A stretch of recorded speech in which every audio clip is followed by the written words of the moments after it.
Hello student, उम्मीद करता हूँ आप लोग बढ़िया से होंगे। आज हम लोग इस वीडियो में देखने वाले हैं कि जो 13.1 का जो क्वेश्चन नंबर 5 है उसको देखेंगे, हल करेंगे। तो चलिए देखते हैं उसको। 5 नंबर क्वेश्चन देखेंगे। कह रहा है कि एक घनाकार ब्लॉक के एक फलक के अंदर की ओर से काट कर एक अर्धगोलाकार गड्ढा इस प्रकार बनाया जाता गया है कि अर्धगोले का व्यास घन के एक किनारे के बराबर है। तो शेष बचे ठोस के पृष्ठीय क्षेत्रफल ज्ञात कीजिए। तो हम लोग देखेंगे इसमें, इसका जो है हल निकालेंगे, पृष्ठीय क्षेत्रफल निकालेंगे। इसमें भी सिंपल सा क्या है कि एक घन दिया हुआ है, एक घन है और घनाकार जो है इसमें भी क्या है, एक घन बना हुआ है और घन को काट करके क्या बना है, घन को काट करके ये जो घन है इसके एक फलक से क्या हो रहा है कि मान लीजिए ये जो एक भुजा है इससे काट करके एक इसमें अर्धगोला काटा जा रहा है। इसमें जो है एक अर्धगोला जो है अंदर की तरफ काटा जा रहा है, इसमें जो है एक अंदर की तरफ। तो ये जो फलक है इसको करके इसमें क्या है, एक अर्धगोला काटा जा रहा है, एक फलक के बराबर क्या है व्यास लेकर के। तो इसमें अर्धगोला काटा जा रहा है। तो इसमें सिंपल सा क्या है कि ये मान लीजिए एक क्या है, घन है और इसमें अंदर की तरफ क्या है, एक अर्धगोला काटा जा रहा है। तो कह रहा है इसका पृष्ठीय क्षेत्रफल निकालने के लिए। तो इसका पृष्ठीय क्षेत्रफल क्या होगा, ये जो होगा इसका पृष्ठीय क्षेत्रफल यहाँ से ये पूरा ले रहा है, ये फलक को पूरा ले रहा है। तो पृष्ठीय क्षेत्रफल इसका क्या होगा, ये एरिया हो गया, यहाँ से ये एरिया हो गया, फिर अंदर की तरफ ये एरिया हो गया। लेकिन ये जो एरिया है हम लोग को घटाना पड़ेगा। अंदर जो होगा वो पृष्ठीय क्षेत्रफल तो हो जाएगा, यानी अर्धगोला जो होगा इसको हम लोग जोड़ सकते हैं। इसमें क्या करना है, अंदर हम लोग छू सकते हैं, लेकिन ये जो है इसको हम लोग को घटाना पड़ेगा। यहाँ ऊपर जो है एक वृत्त बनेगा। अर्धगोला जो है आप लोग को पता है ऐसे रहता है ना, तो इसमें एक वृत्त रहता है। अर्धगोला जहाँ भी रहेगा आप लोग को वहाँ पे उसका बेस में क्या होगा, वृत्त मिलेगा। तो इस वृत्त को इसमें भी घटाना पड़ेगा। ये जो एरिया है इसको घटाना पड़ेगा। ये सिंपल सा अगर हम लोग इसका वक्र पृष्ठ निकालते हैं तो ये क्या होगा, इसका अगर सिंपल सा अगर हम लोग इसका संपूर्ण पृष्ठीय निकालते हैं काटा हुआ भाग का, तो ऐसे निकलेगा।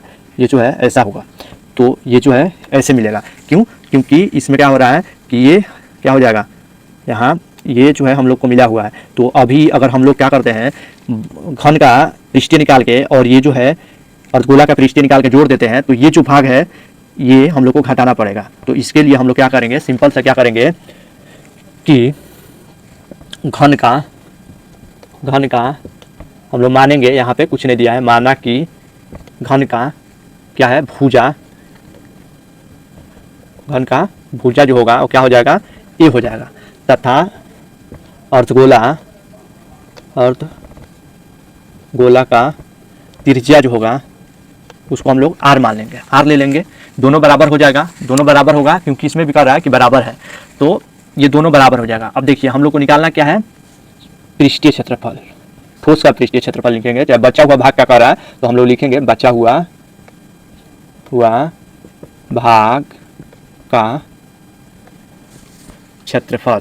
क्षेत्रफल बचा हुआ भाग में क्या आएगा, हम लोग इसको मिटाएंगे। पहले क्या होगा, घन जो है, घन का पृष्ठीय क्षेत्रफल, पृष्ठीय क्षेत्रफल, घन का पृष्ठीय क्षेत्रफल प्लस क्या करेंगे, अर्धगोला का पृष्ठीय क्षेत्रफल। ये दोनों में से क्या करेंगे, माइनस कर देंगे।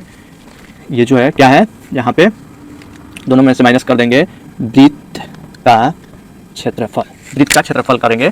क्योंकि ये जो सिंपल सा मैं आप लोग को बताया, ये ऐसे जब इसमें से हम लोग काटेंगे तो ऐसे डायग्राम बनेगा, घनाभ जो होगा ऐसे बनेगा। तो ऐसे बनेगा, तो ये जो अगर हम लोग नहीं घटाएंगे तो ये हम लोग नहीं छू सकते हैं, तो इसके लिए ये हम लोग को घटाना पड़ेगा। ये अगर ऐसा रहेगा, अगर मान लीजिए हम लोग घनाभ निकालते हैं, अगर घनाभ और अर्धगोला जोड़ देते हैं तो क्या होगा, ये जो होगा, ये फलक जो होगा, एक फलक जो होगा ये इस पे भी क्या हो जाएगा, ऐड हो जाएगा, यानी ओवरलैप हो जाएगा, ये क्लोज हो जाएगा, बंद हो जाएगा। अगर इसको हम लोग नहीं हटाते तो ये क्या हो जाएगा, अगर नहीं हटाएंगे तो ये बंद रहेगा, ऐसे रहेगा। तो इसका मतलब क्या है, पृष्ठीय क्षेत्रफल नहीं निकाल पाएंगे, तो ये हटाना पड़ेगा। तो ये ठोस भाग का यही कर रहा है क्षेत्रफल निकालने के लिए। तो सिंपल सा हम लोग बचा हुआ भाग का, तो घन का पृष्ठीय क्षेत्रफल क्या होता है, 6 गुने भुजा स्क्वायर होता है ना, 6 गुने भुजा स्क्वायर, प्लस अर्धगोला का पृष्ठीय स्क्वायर क्या होता है, 2 पाई आर स्क्वायर, और वृत्त का क्षेत्रफल माइनस कर देंगे, क्या होता है, वृत्त का क्षेत्रफल क्या होता है, माइनस पाई आर स्क्वायर होता है ना। यहाँ से बराबर कर लेंगे ए स्क्वायर और ये प्लस हो जाएगा पाई आर स्क्वायर, हो जाएगा ना। तो यहाँ से ये जो है 2 है, एक हट जाएगा, या बराबर हम लोग लिखेंगे 6x square plus R pi R square. तो आर यहाँ पे क्या हो जाएगा, आर जो है ये व्यास जो है कितना है, ए है, इसका व्यास जो होगा ए के बराबर होगा। ये जो है ये पूरा भुजा लेके एक व्यास खींच रहा है, तो आर जो होगा, आर की जगह पे हम लोग लिखेंगे क्या हो जाएगा, एक ए बट्टा 2 गुने में ए बट्टा 2 यानी ए स्क्वायर बट्टा 4 हो जाएगा। तो यहाँ पे हम लोग क्या लिख सकते हैं, इसको 6a स्क्वायर बट्टा 1 और प्लस में हम लोग लिख सकते हैं ए स्क्वायर बट्टा 4 पाई, ये लिख सकते हैं ना। अब इसका हम लोग क्या करेंगे, लघुत्तम निकालेंगे तो 4 आ जाएगा और 4 में ऊपर 6 से गुना करेंगे तो 24 ए स्क्वायर प्लस नीचे क्या हो जाएगा, यहाँ ए स्क्वायर पाई हो जाएगा, ये सेम रहेगा। फिर यहाँ से अगर हम लोग ले लेते हैं कॉमन इसमें से, तो ये जो है आप लोग देख सकते हैं ए है यहाँ पे ए स्क्वायर, तो ए स्क्वायर दोनों में है, कॉमन निकल जाएगा।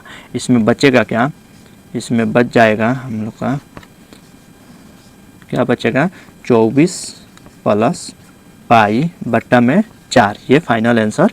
उम्मीद करता हूँ आज मैं जो भी क्वेश्चन कराया आप लोग को अच्छा से समझ में आया होगा। अगर आप लोगों को कहीं भी कुछ डाउट है तो प्लीज़ कमेंट कीजिए, वीडियो को लाइक शेयर और सब्सक्राइब जरूर कर लीजिए ताकि मैं जो भी क्वेश्चन कराऊँ आप लोगों के पास टाइम पे पहुँचता रहे। Thank you for watching.